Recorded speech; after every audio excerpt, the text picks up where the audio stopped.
سوال داشتم. نمیدونم عشق ابدی رو نگاه میکنید یا نه، ولی دوباره شرکت کننده آوردن، یکیش دختره یکیش پسره.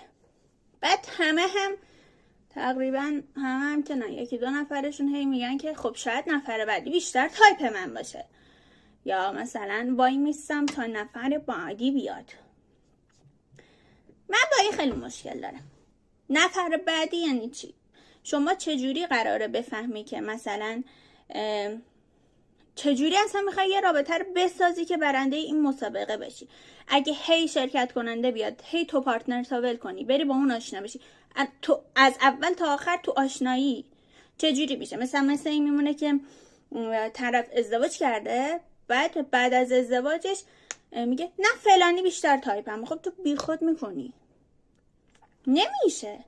یا مثلا خارج از برنامه دو نفر همدیگه رو میشناسن، دارن با هم آشنا میشن، یه سری خب فرصت ها باید به هم دیگه بدن دیگه، بعد دارن با هم دیگه آشنا میشن، بعد وسطش یکی در میاد میگه ببخشید فلانی تازه باش آشنا شدم، تازه دیدمش، اون بیشتر تایپم. خب تو چرا سعی نمی‌کنی اول اینو بشناسی؟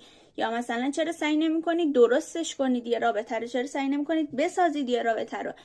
الان این چه برنامه مزخرفه؟ اصلا انقدر حسابم خورد شده.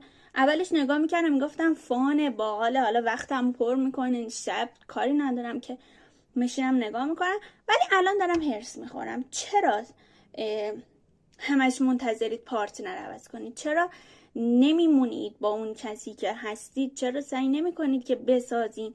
چرا سعی نمیکنید بیشتر همدیگه رو بشناسین؟ و خیلی چراهای دیگه. معیارتون برای برنده شدن توی مسابقه چیه؟